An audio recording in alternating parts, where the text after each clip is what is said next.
ओम रंगरामाय नमः। श्रीराम तारक मंत्र। भगवान रामंकर ही राम तारक मंत्र विभिन्न प्रकार बोली शास्त्र प्रमाण रही। यह व्यतीत अन्य आहरी केत गोटी राम तारक मंत्र थिबार प्रमाण मिले। तन्मध्यरु केतोटी मंत्र मुझे प्रकाश करुँची। जो मंत्र गुड़िक अति पुरातन पोथुरु एवं अस्थिगुप्त तथ्यरु संगृहीत होइछि। से राम तारक मंत्र ओम रांगरामाय नमः किंबा क्लीं रामाय नमः, ह्रीं रामाय नमः, ऐं रामाय नमः, ओं रामाय नमः इत्यादि 6 प्रकार से राम तारक मंत्र रही अछि। एठारे ऋषि छंद होछि ओम अस्य श्री राम तारक मंत्रस्य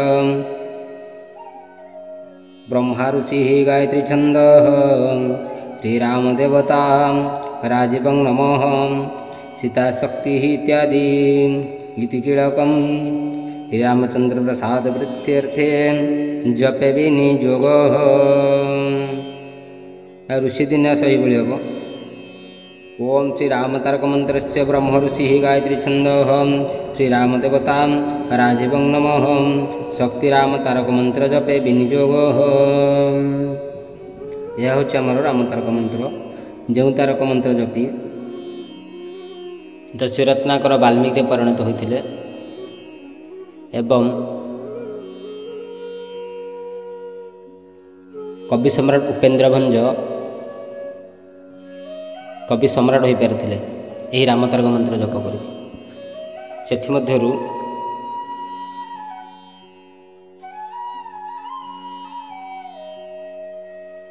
पंचाक्षर राम मंत्र, पंचाक्षर राम तारक मंत्र रामाय नमः यह पंचाक्षर अटे।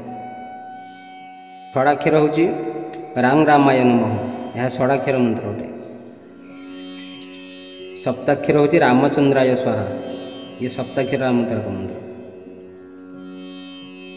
अष्टाक्षर राम मंत्र है राम तारक मंत्र है ओं रामाय कुंफट स्वाहा यह अष्टाक्षर राम तारक मंत्र। आहरी मध्य केतक अष्टाक्षर राम तारक मंत्र अच्छी जहाँ हूँ ओं रामचंद्राय नमः।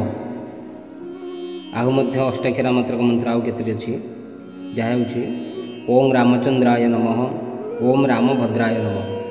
यही राम तारक मंत्र दुईटर शेष में पुनर्बार ओम जोग कले ताहा नवाक्षर राम तारक मंत्र परिणत हुए कि प्रकृत में यह अष्टाक्षर राम तारक मंत्र अटे। यह मध्य सही मंत्र सही छंद ऋषि छंद एवं सही पूर्वपरी ऋषि आदि न्यास मंत्र से सही मंत्र है सही एका मंत्र ओम अस्य श्री राम तारक मंत्रस्य ब्रह्म ऋषि गायत्री छंद श्रीराम देवता राजीवं नमः शक्ति कीलकम इत्यादि। ऋषि दिन्यास है ओम श्री राम तारक मंत्रस्य ब्रह्म ऋषि गायत्री छंद श्रीराम देवता राजीवं नमः शक्ति राम तारक मंत्र जपे विनियोग। ओम अष्टाक्षर नवाक्षर पर दशाक्षर राम तारक मंत्र ओम जानकी वल्लभाय स्वाहा। यही दशाक्षर राम तारक मंत्र ऋषि दिन्यास भिन्न अटे। यथा ओम श्री राम तारक मंत्रस्य वशिष्ठ ऋषि विराट छंद स्वराट छंद सीतापति देवता ओं बीजं स्वाहा शक्ति ममाभीष्ट सिद्ध्यर्थे राम तारक मंत्र जपे विनियोग। यह दशाक्षर राम तारक मंत्र। यार ऋषि होती वशिष्ठ ऋषि किंतु अन्य राम तारक मंत्र जो अच्छे से ब्रह्म ऋषि व ब्रह्मा ऋषि अटते। यह से राम तारक ऋषि दिन किसी भिन्न अटे। यह राम तारक मंत्र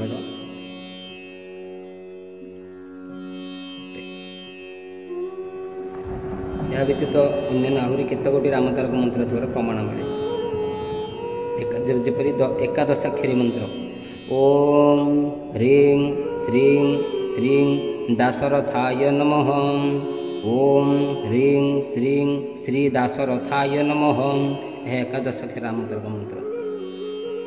यही मंत्र सबुठारु शक्तिशाली अटे किंतु कहवाक गले ଓଁ ରାଂ ରାମାୟ ହେଉଛି ଓଁ ରାଂ ରାମାୟ ନମଃ ହେଉଛି ରାମଙ୍କର ଅତି ପ୍ରିୟ ଏବଂ ଏହି ରାମଟା ପ୍ରକୃତ ରାମ ତାରକ ମନ୍ତ୍ର। ଏହି ମନ୍ତ୍ର